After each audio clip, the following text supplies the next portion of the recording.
Sophie, in a previous life, you used to write exclusively about business and finance issues, and I'm very much interested in your insights about the number of businesses failing in Victoria or fleeing Victoria. This is the state that had 6 COVID lockdowns, devastating for the business community, and state taxes are soaring for businesses and property owners. But we've got the Assistant Treasurer claiming Victoria's going gangbusters. We're going gangbusters as an economy. I mean, if you look at it, state of the state, we're flying along. The economy's really strong, and we're the engine room of the national economy. What do you make of that, Sophie? Engine room of the national economy? Well, we're not the engine room of the national economy, Rita. We've got soaring debt in Victoria. We've got businesses leaving the state. As we always see when reports come out, they're leaving the state in droves.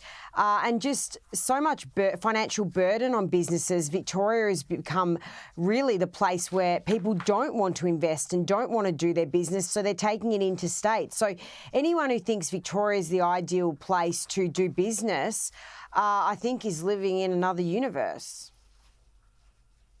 And the Herald Sun reports that Victorian business is going backwards, with a number of new startups trailing every other state and territory.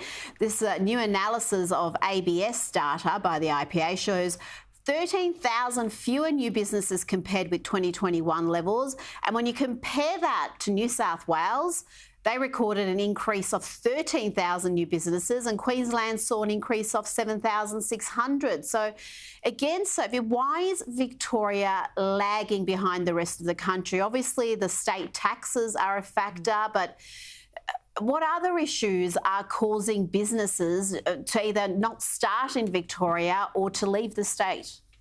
Well, because they keep introducing new taxes down here, Rita, it's an expensive place to do business. I think there's a lot of people scarred from the COVID pandemic when we lived through 6 lockdowns that seemed to go forever.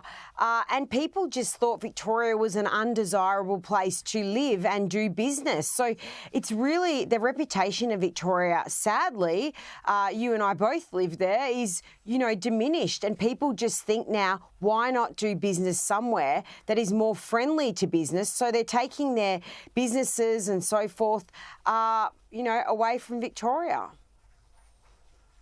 And you've even got buyers advocates advising their clients not to invest in Victoria. So it's not just the business community, but just mum and dad investors are being told what's happening with the land taxes in this state is frightening.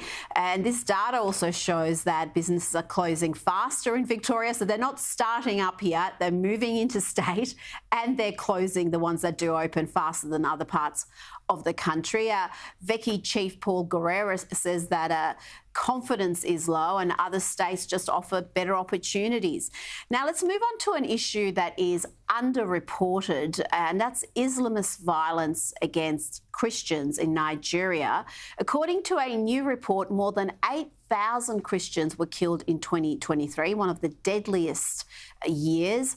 That's according to the International Society for Civil Liberties and Rule of Law. Sophie, there's no marches in our streets for these slaughtered Christians. It's a topic that barely gets any coverage in the West, and yet it is a significant issue. You've got innocent people being killed purely because of their Christianity. Well, it's appalling, Rita, really. But yes, you're right. It hasn't really made headlines. A lot of people would not even be aware of this. It doesn't quite fit the agenda of a lot of people, who are not pro-Christian. So really concerning, Rita, that a lot of people would be completely oblivious to the fact that this is going on. So raising awareness that this is happening is really important. But I think a lot of the time we see people jump on causes and forget there's other issues out there aside from the ones that always make the headlines.